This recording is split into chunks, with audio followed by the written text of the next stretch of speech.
What is happening? Why has Obasanjo stopped criticizing Buhari? Frederick Nwabufo writes about why ex-President Olusegun Obasanjo should not be an Orisha that whimpers.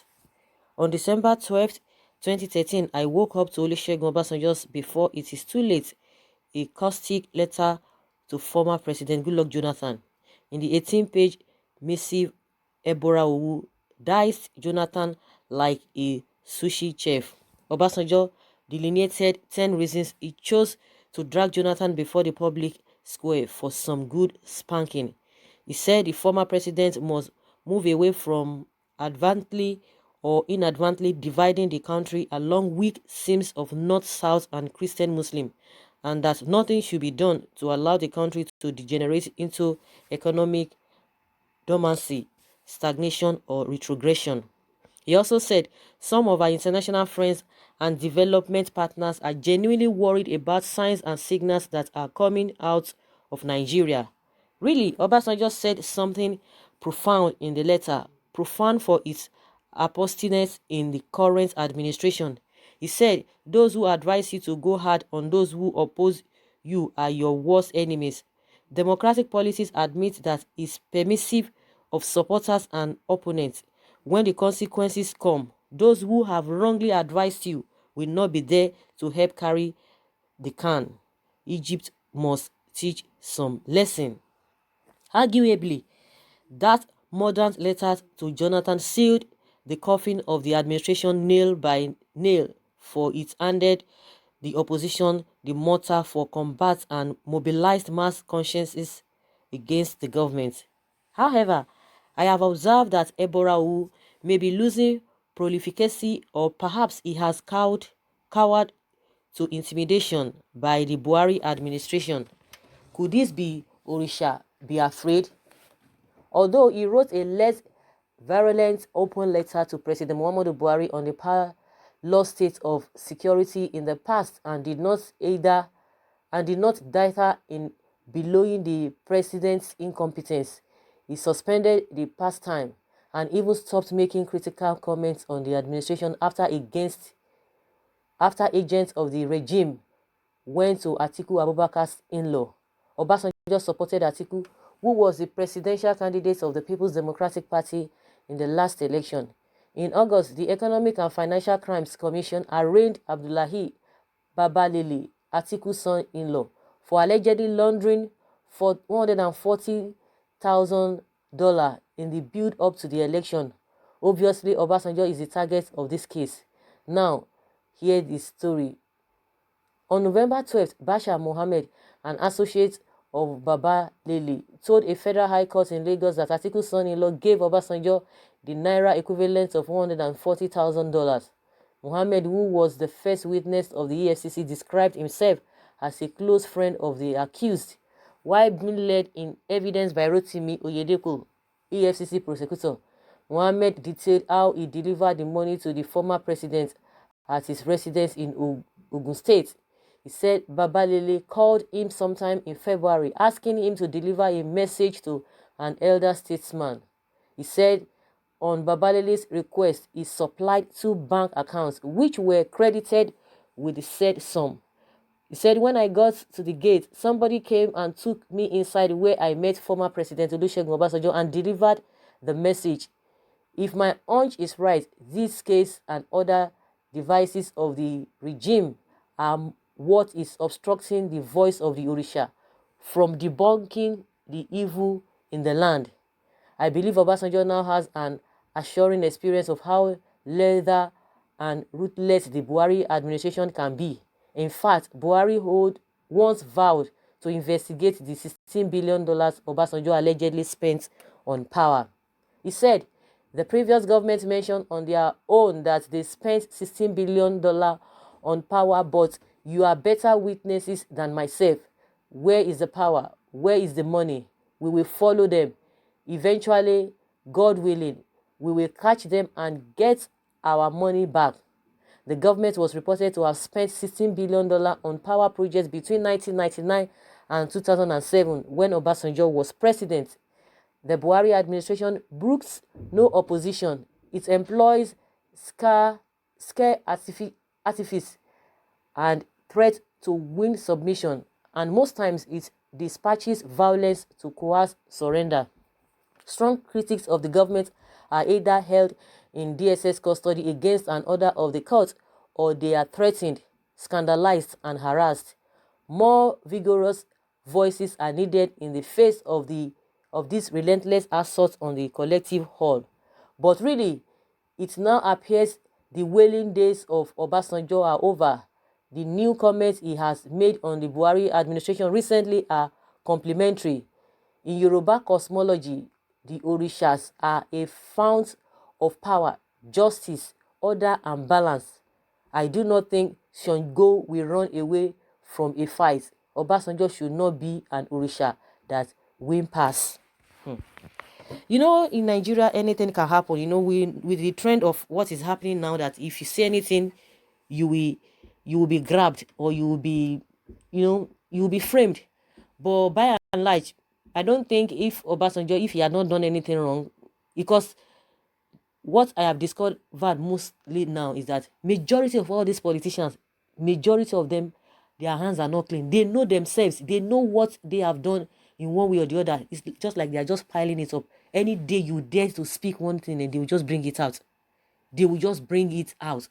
That is just the game they are playing. Because that's why you see that majority of them cannot even talk. Somebody was even telling me that among all the people that are talking now, even the Ishowore that we are talking about, it's like it's Ishowore that is really, his hands are clean as far. Of course, he has never even been a government official. He has never been a politician. So nobody can bring anything that, oh, he embezzled money, or he did this and that.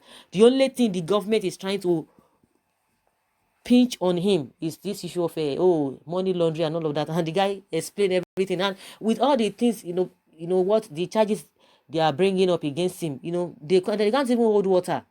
The first, they said he went to Dubai, and say he has not even been to Dubai. The other one, they say he wants to overthrow the government, and now the whole world is now, even nobody is even talking about a revolution word that he used, that he wanted to overthrow the government. But what the international communities are saying is that because he's challenging the government, on how to give a good governance, on how to produce a good governance to the people. That is what the people everybody is saying around the world. You can never hear anybody saying, oh, because the government charged him because he wanted to overthrow the government, because it would have been a different thing. Because they know that all those evidences, all those allegations against him, they cannot hold water, and they know the reason why the government is holding him, because he's speaking truth to the power. So most of all these politicians, it is very, very difficult for most of them to come out, because in one way or the other, they've soiled their hands. So they wouldn't want to come out, because if you say anything, they will grab you. So if Obasanjo is clean and he knows that he has not done anything wrong, based on what they are saying, that, okay, some people gave him money, Atiku gave him money here and there, it's not even really a big deal, because most of them, they know that they have done one thing or the other, and they wouldn't want to dare. And even the so-called the president that we are talking about, because he's in power, because he's in power now, and so he can use any all manner of things. It's not as if maybe we don't have any corruption, or people don't, or there's no corruption allegations here and there concerning him too.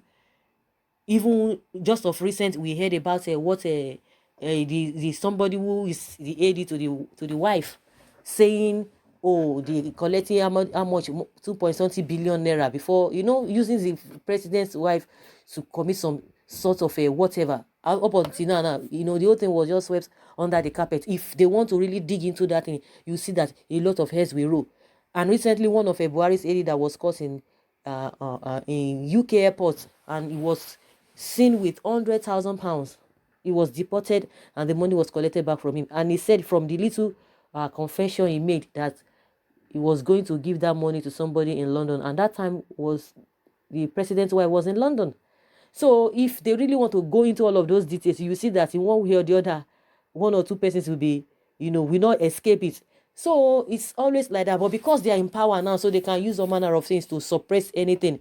And that is what is happening to most of all these politicians. Majority of them don't want to talk. We know even the ones that have been talking now, because they were in power, as soon as they left power, they could not talk again. You can't even hear them, because that is what they use in intimidating each other. If you say anything, they will say, don't worry, we are going to get you. So of course everybody is free to insinuate anything, because of recent we've not been hearing anything from Obasanjo, and the last comment he made, just trying to commend the president that he did the right thing by closing the border. He has his reason for saying that, because what we know is that the disadvantage of the border closure is outweigh is even the advantage, and the little advantage, that is what they are clamoring on, that they are singing. Why the disadvantages affecting everybody, they don't want to look into that. So the reason why he said that, he maybe didn't expatiate that, but he just made a comment, trying to compliment the Buhari-led administration. So that's why people are like, oh, for even before now, he has not been saying anything. He has been so quiet, and for him to have said this again, somebody who is always criticizing. Of course, it's not as if maybe if you are criticizing somebody, it's not as if even the Buhari that everybody is talking about, we have some areas that he has really done well, but can the good aspect of him, of what he has done in this present administration, outweigh the other things that people are looking at? Because most majority of the thing is like, when you want to put it on percentage, you will say, oh, maybe the good he has done should be like 10% or 15%, while the other things that people don't really like should be going to 85%. So people just want to jump into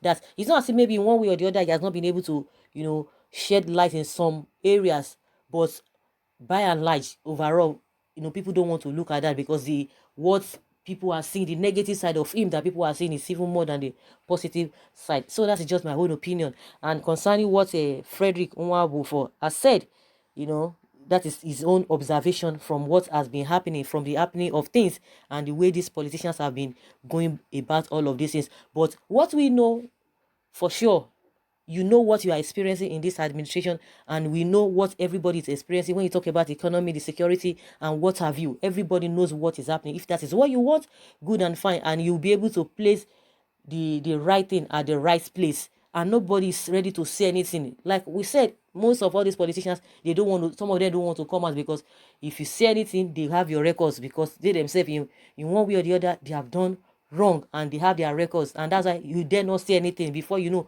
they will start to dig out all your debts. So guys, I would like to hear from you whether you think Obasanjo is afraid to speak now, or he just decided to keep quiet, or because he has some skeletons in his cupboard. Leave your comments below in the comment section. Thank you very much.